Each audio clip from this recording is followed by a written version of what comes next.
Okay, if not, then I'll be sharing the file at 6:34. You can just start it when you open it, and I'll be sharing a timer on the screen as well, to keep track of time. And afterward, we'll go over any questions that you guys may have, and I'll also be putting up the correct answers after the test is done.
Okay, so just wondering, can people let me know if they can see the file in the chat?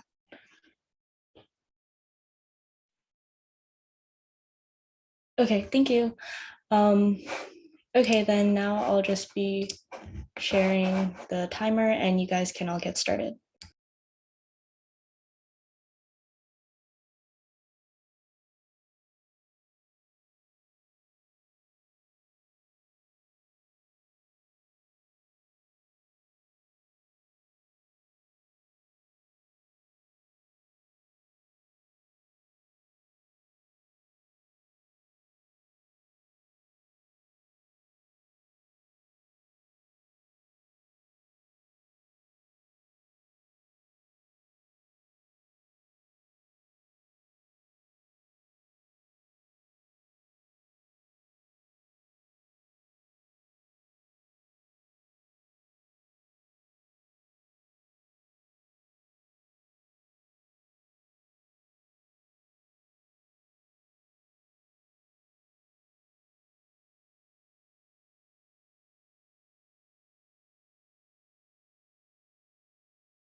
Okay, so time's up.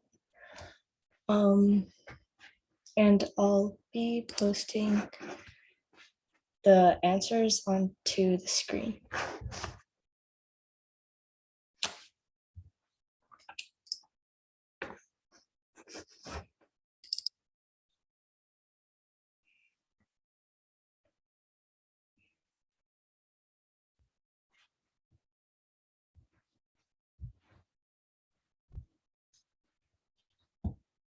Okay, so let me know if you have any questions on these 30 problems, and you can send whichever ones you want me to go over in the chat.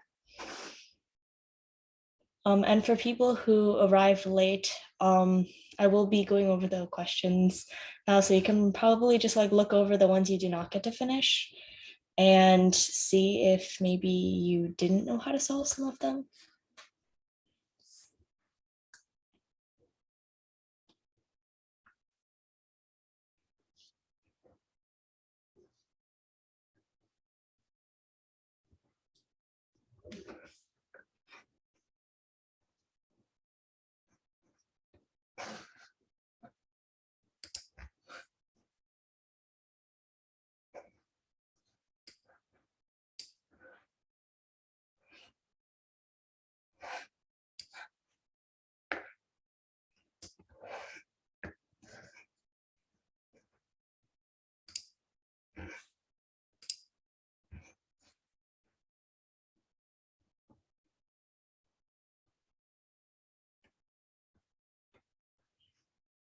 Okay, so does anyone have any problems that they'd like me to go over?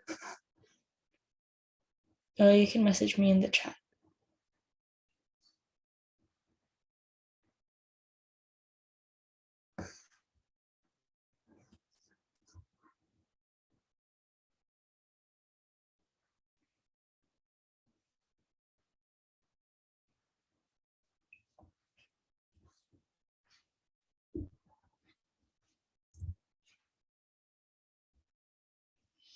Yeah, okay, so for question 15,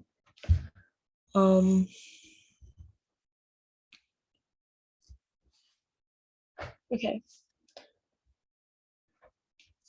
So first we start with getting this number to the same base. So since 27 is the third power of 3, it's just this, and then you can kind of just do some conversion with the same fact, right? So then you can get that this will equal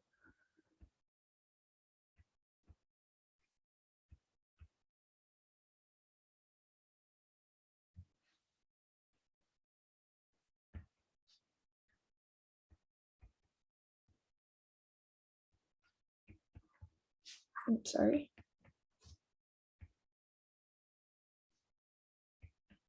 Kind of got ahead of myself there. But then our final answer is 3 to the power of 3 to the power of 82. And because we're asked for n, n is 82.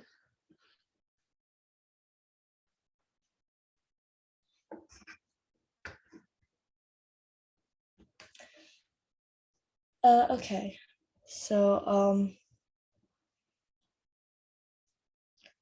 does anyone want me to go back to the solution page so they can finish checking? Or if not, I can, okay, yeah, sure.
Okay, so does anyone want me to stay on the solutions page for any longer? Or I can start going over some of the later questions.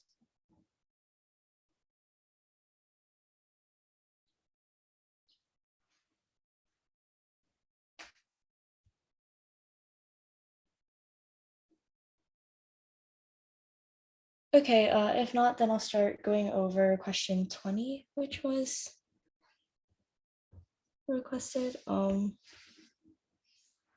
Okay. So for this question, the main idea is to try and find the optimal pattern or whatever is possible so that we can, of course, play the maximum number of games.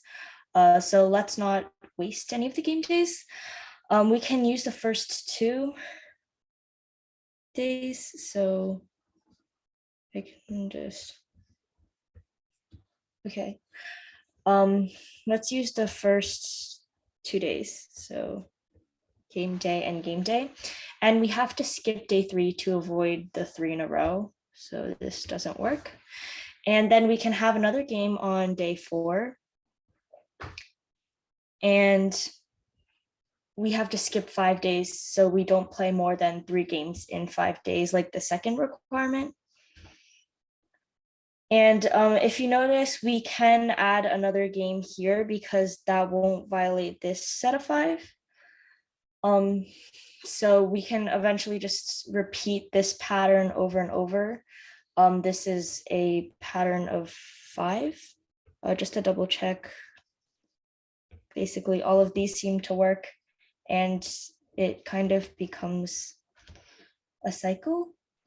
So you can repeat this over and over to get in 108 days. You can get you can get 21 cycles with 3 days left over.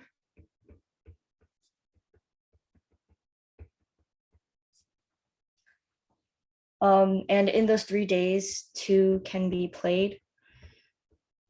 So 21 times 3 from the 3 days per 5 days, plus the 2 days that can be played in the 3 leftover days is equal to 65 total.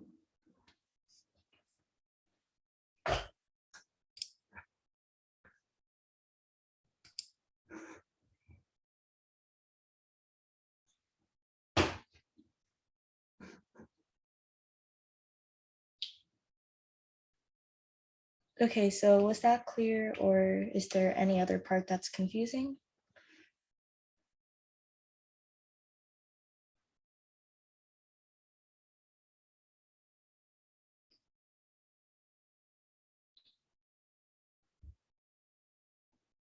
Okay, so if that's okay, I'll just start going over, okay, 27 works.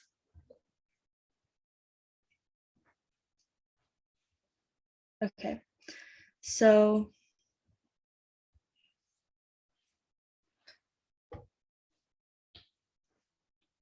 okay. I don't know how common this knowledge is, but you can derive it from a pretty known fact, I guess, that, like, for instance, AB over 99 is equal to, in normal base 10 form, AB repeating. And this kind of works even as you generalize further, like this will always be true as well. So from this, you can kind of derive the fact, and if you didn't know before, now you do know, that 57 over b squared minus 1 is equal to r. This, of course, this was all in base 10. And it's a 2 repeating. Yes, that's correct, Nathan. Okay, so then from here, we can write out what else is, or what is given to us. And then 3r would be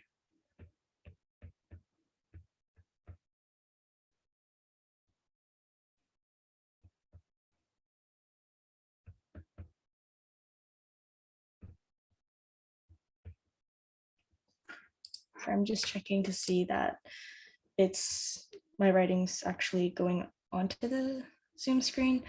Okay, so now we want to set these equal to each other because now we do have two equations and two variables that we can find. So doing this, we have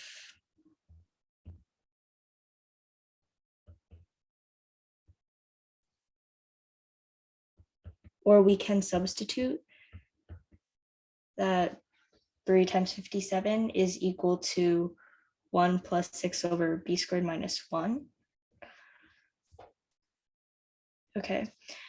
And then going from there, we can just basically kind of start finishing up. Let's see, we have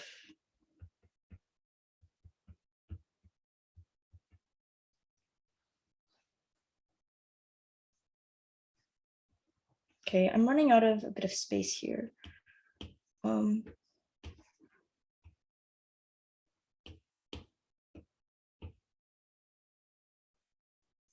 Just gonna erase some of the bottom question for now. Okay.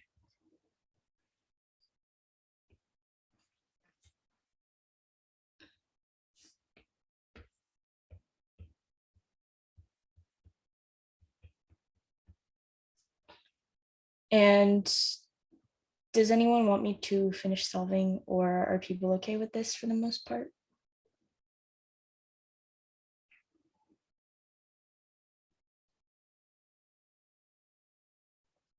Or okay, more specifically, Marcus, are you okay with this? Or do you want me to finish solving?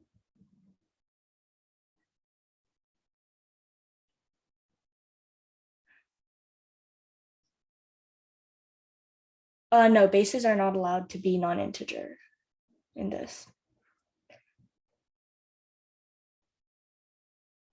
Okay, well, if you're okay with that and there are no more questions about this problem, just for the sake of saving time, are there any other questions that anyone wants me to go over? You can send it in private chat or whatever.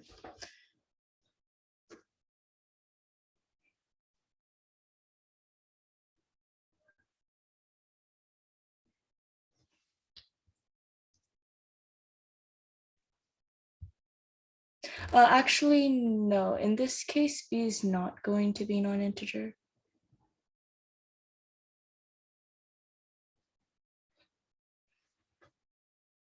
Oh, okay, wait, sorry. I made a mistake now that I'm looking at my work. Okay, sorry about that.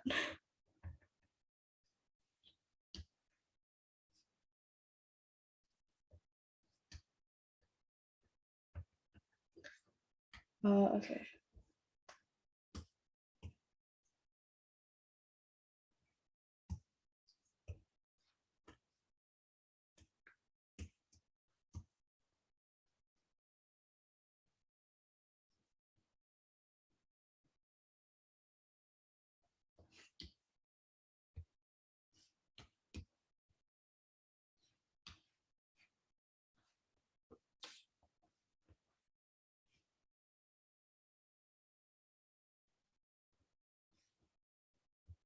Okay, so redoing this, sorry about that.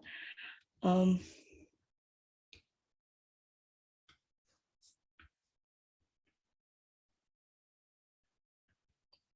is equal to 1 plus 6 over b squared minus 1, and then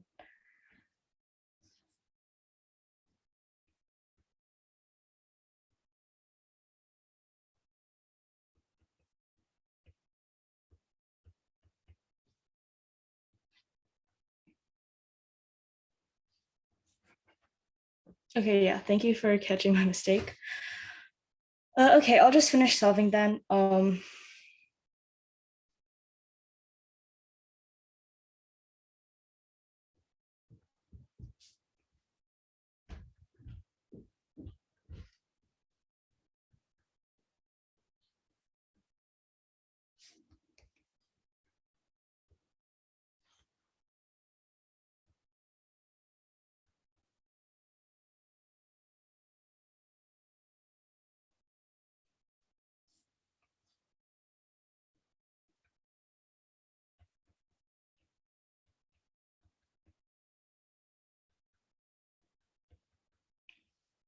And obviously bases can't be negative. So then B is equal to 16. And then going back to the original, R is equal to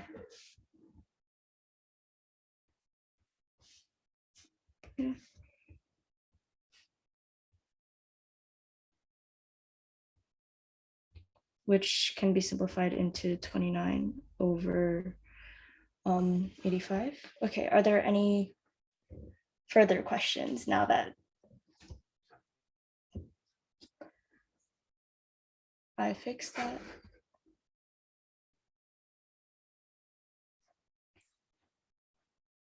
Okay, so for question 18,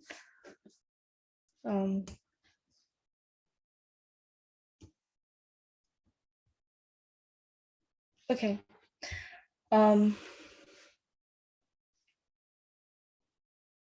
So for some properties about rhombuses, adjacent angles are supplementary.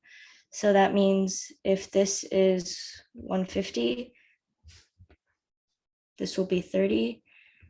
And using 30, 60, 90 triangles, this will be 3, and this will be 3 root 3.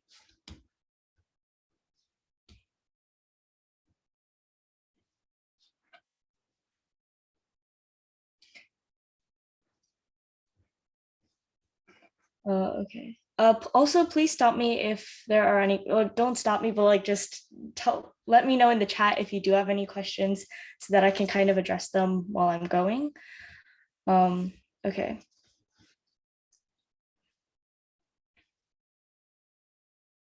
So basically from here, then we know that FEF is equal to 3 over 2. And that means BF is equal to that. And BC is equal to 6 because ABCD is a rhombus. So with Pythagorean theorem, you can basically find 6 squared plus 9 over 4 is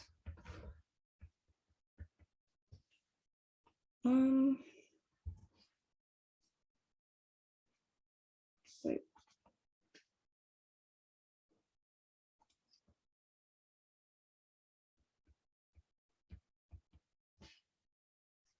And you can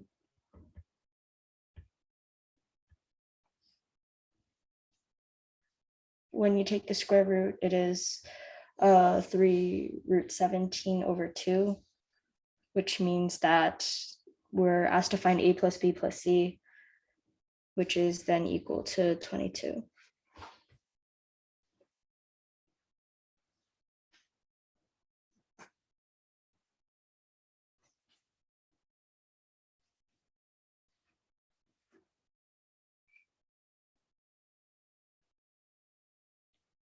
Okay, are there any more questions that people have? Even if you didn't get the question, I can go over it now. Or like if you didn't try it. Okay, yeah. So for 24,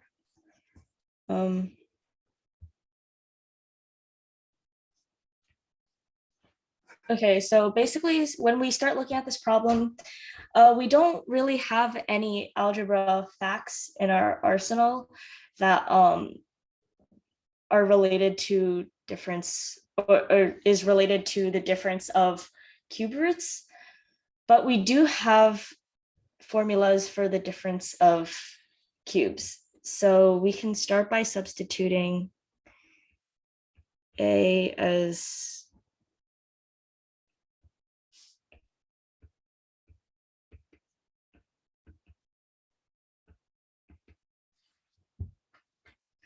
okay, so then from the given, we can put this back to get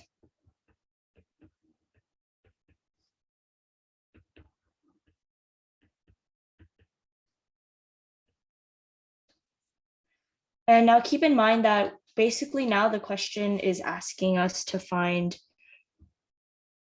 A cubed, B cubed, or AB cubed. Okay, so then we know that this can also be expressed as A minus B, A squared minus AB, B squared. Oh wait, no, sorry. Okay, so then substituting the other equation in, we have this. Now, I can see why people start getting stuck here because it's a bit difficult to kind of get this part, but we do want to keep in mind that this is basically the term that we want to start to have. Yeah, okay. So we can take from this though that A squared plus AB plus B squared is equal to 6, right? Okay, so now we can also take from the second equation that A minus B squared is equal to 4. So 3AB in this case, because this expands out to A squared plus, no, not plus, minus 2AB plus B squared. We know that 3AB will be 2, which is this is kind of the important step to make. So then AB is equal to 2 over 3. And because we wanted to find this value, then AB cubed is equal to 8 over 27, which is the final answer.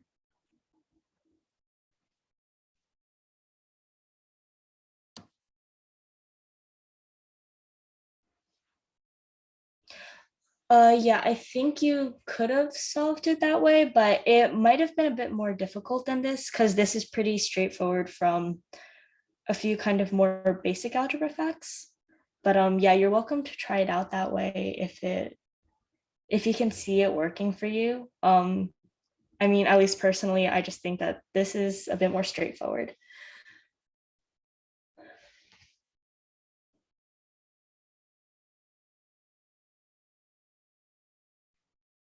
Okay, so if there are no more questions for now, then I'll start going over number 26. And if anyone has any questions on these problems that are before 26 to 30, just send me a message and I will try them. I don't know if people want me to go over 28 because I kind of did cover the question. So yeah. But okay.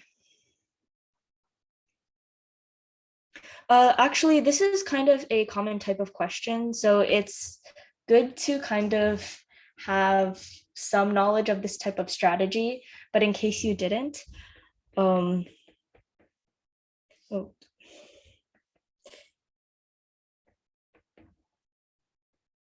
you basically want to start by squaring this type of expression, and then you get that t squared plus 2 is equal to this. So then t squared plus 1 over t squared is equal to 7. And then from this again, you can cube it this time, which is equal to whatever. I'm just going to skip the intermediary step to get that it's t squared plus 1 over t squared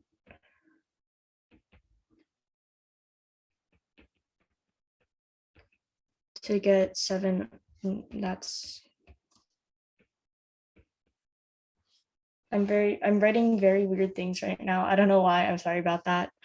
Which is equal to 21. And then expanding this,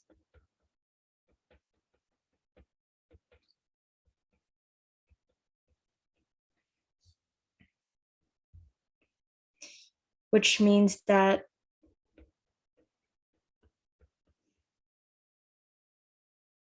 is equal to 18. So finally,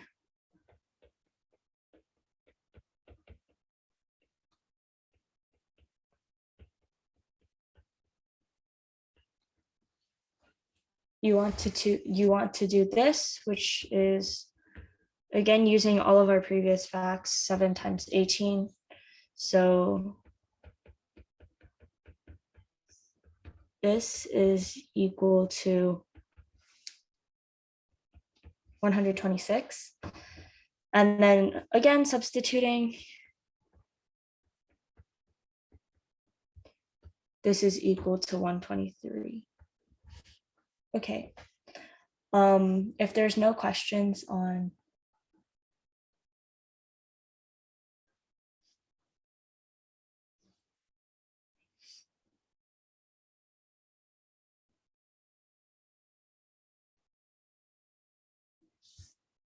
oh wait, yeah, I'm sorry, I miswrote that. Okay, it's just this because the entire idea is that you want to, sorry, I miswrote that.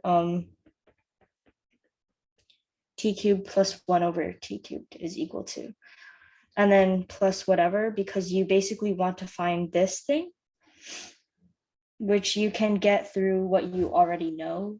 And that's kind of the main idea of this strategy, because usually if you find that, or if you try to square the original equation you're given, you'll find that you usually can cancel something out. And that's the goal.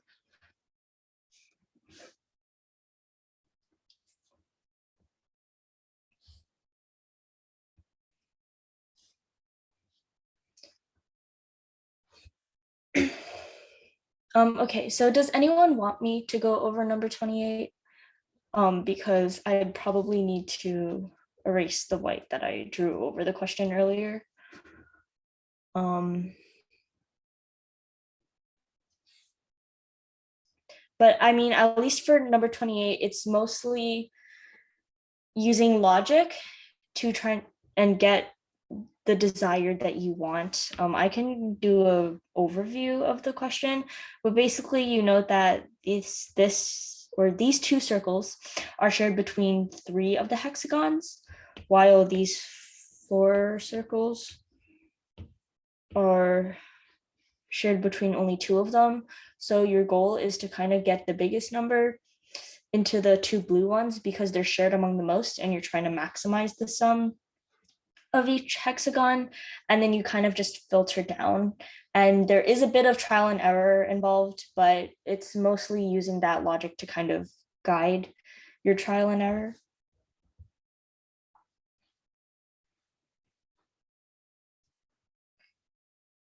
Okay, and for 29, because I felt like a diagram would be helpful. So the main idea of this one is you want to basically draw out the region that does work. And in this case, to kind of make sure that you're closer to the 24-inch than the top 12-inch, you draw the median, because anything above the median is obviously closer to the 12-inch. From the side, you want to draw an angle bisector that makes sure that you're not closer to the sides. In this case, it actually does coincidentally line up with the vertices of the trapezoid. You can look over the problem yourself to figure out why in this case. And then the main goal is to, of course, find the area of this trapezoid. And then, of course, put it over the total area. So first we can start with finding the total area.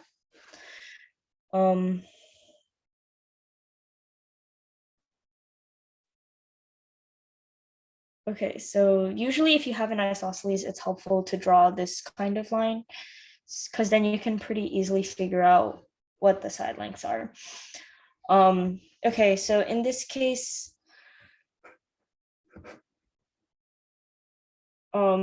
that's 6, and that is 6. And I don't know if people actually do have questions on this problem, and if I need to actually go over the problem in depth.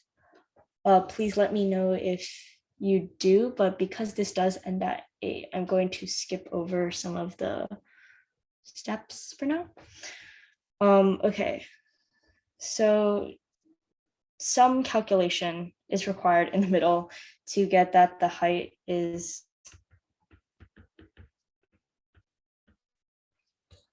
6√3. Okay, so then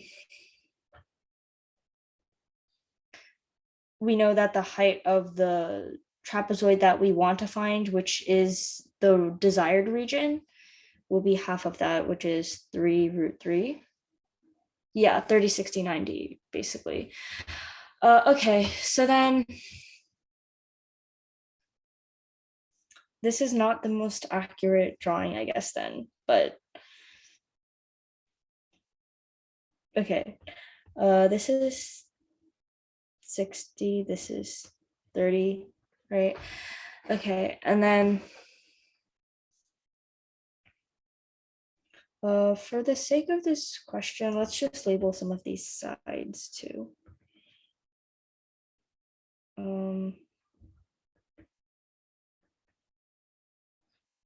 Okay, so since we drew this line here to be an angle bisector, then this is 30.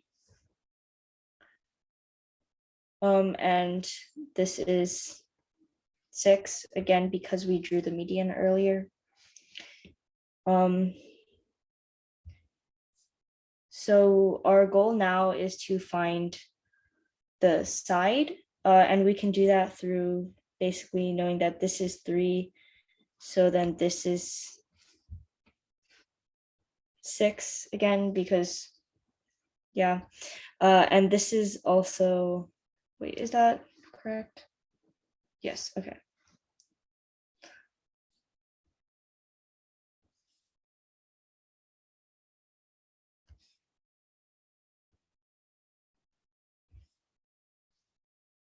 And then we know that the median in total, or the median I'm talking about, is this line.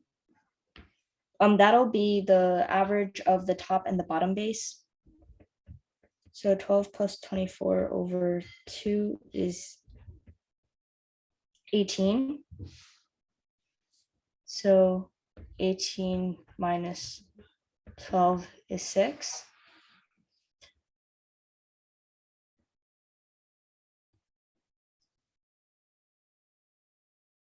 So then the area of the desired trapezoid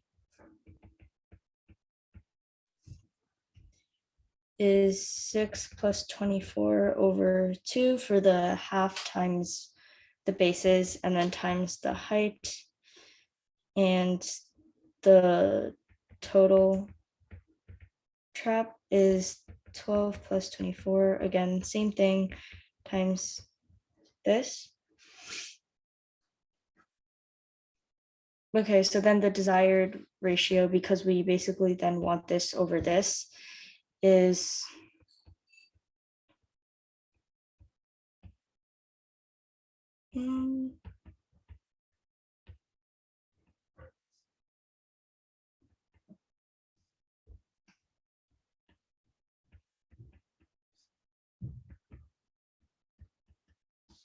is 5/12. Okay, so I did skip a few steps there. If anyone has any questions about the steps I skipped, please just message me. And if not, then I can move on to the last question. Okay. So for these types of problems in general, it's usually helpful to kind of find the key values that you need to find some useful information about this function. That's quite vague, but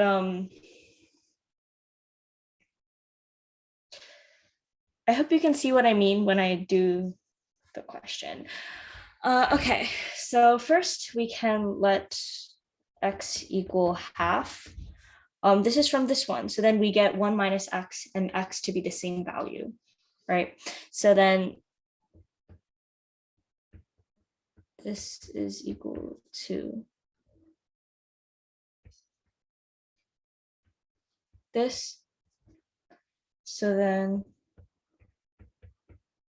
this is equal to this. And this is kind of our starting value then. Then going back to the first equation, or first this that we're given, formula, f, or no. Let's do, because, yeah.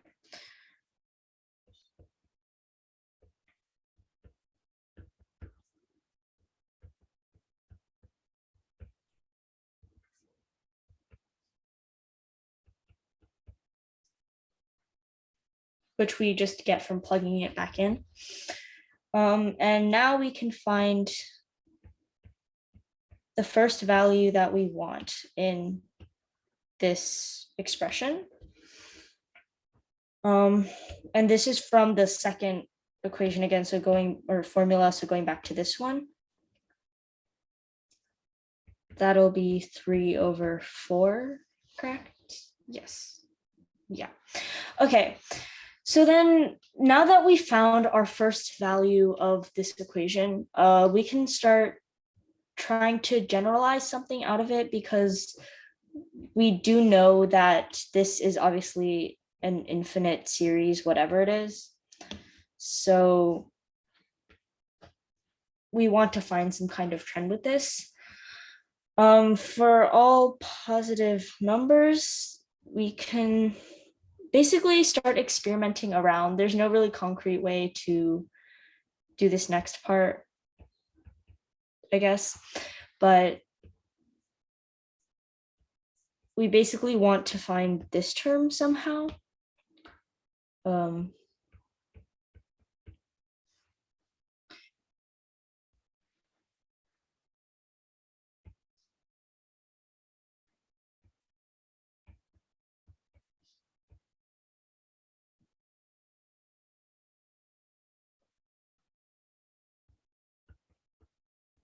Sorry, I missed.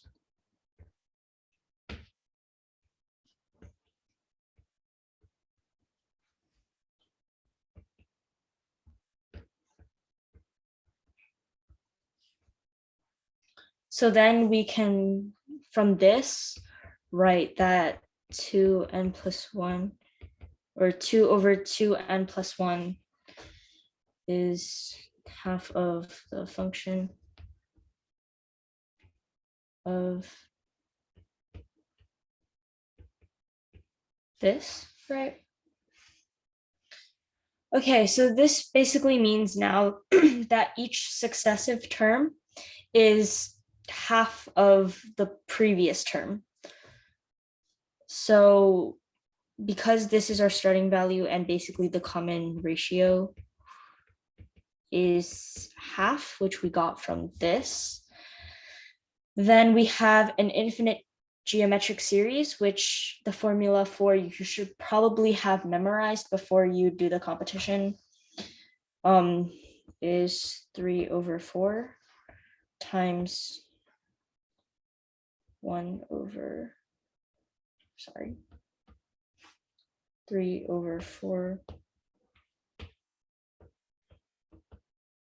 over 1 minus the common ratio, which is equal to 3/2.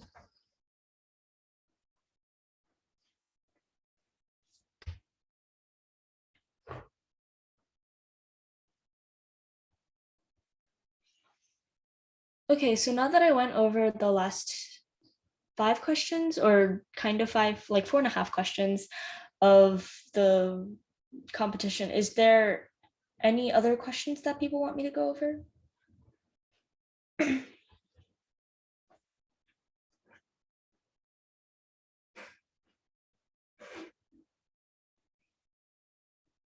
Okay, so then to go over 28 more specifically, I'm probably going to have to, okay, erase as much of the question as I can.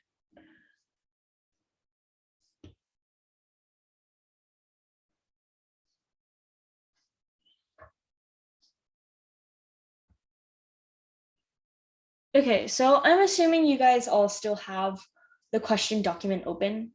So it's okay. The rest of the question will just remain hidden. Okay, so going back to this, remember our kind of ultimate goal is to find the maximum sum per hexagon, right? Okay, so because we want to maximize the sum, we want the higher numbers to go into the circles that are prevalent in more hexagons or are present in more of the hexagons, which are the two highlighted ones, as I mentioned before. 15 and 16 then will go into these two kind of without loss of generality, because you can also just flip the entire diagram around to get 16 and 15. It doesn't really matter. Okay, and then moving from here, we know that we will want to make this balanced because the sum of the hexagon has to remain constant throughout. So given that we want to try to put 11, 12, 13, and 14 into the yellow circles, we want to kind of more evenly disperse these numbers so that like one half of the diagram will not be more weighted than the other half, because then it'll be harder to find numbers to put in those. Okay, so from there, 11 will probably go in here. Note that this part is a bit of logic and a bit of trial and error. It really is more so just moving the numbers around. If we put 12 in here, it's like the entire diagram is likely to be not that balanced, because then the sums will more or less be equal on the sides. But yeah, this part again is very much just trying things out. We can put 12 there for now to see if it works. And then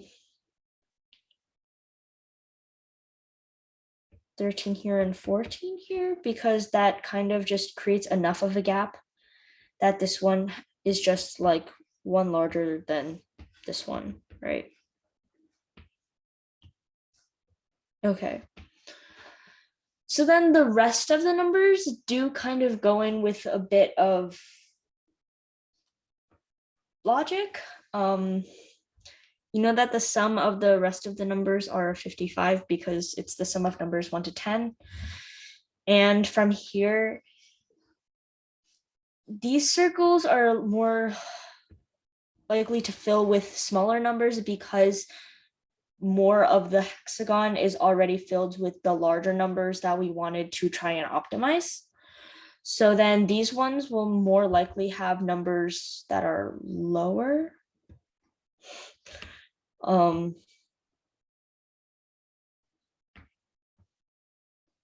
Yeah, I'm sorry if this explanation is a bit vague because I'm trying to kind of skip over the trial and error part of this, but basically the configuration that does end up working, which you can eventually find out if you already know these numbers, which are the important ones, is that this configuration kind of does end up working. So yeah, again, it's more likely, probably if I were going to start this problem from scratch, I would have put or tried to put numbers 1 to 4 in these ones, because they, like I said before, they have more of the numbers that are the largest in this series set. And then the largest sum possible would be 62. But yeah, again, the main parts to focus on for this equation that kind of, for this problem that kind of guide your trial and error are first these two, and then these two, and then these four at the top and bottom there.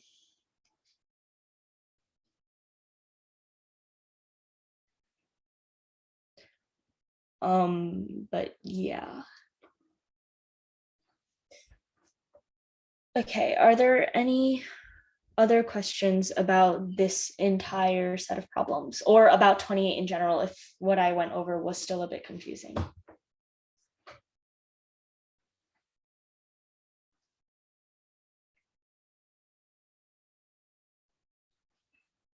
Okay, so if everyone is good, then I guess the workshop can end because it is already 8:01. So if there are no further questions, I guess that's it. Thank you for attending, and I hope you did learn something new. Yeah, and I'll see you guys next time.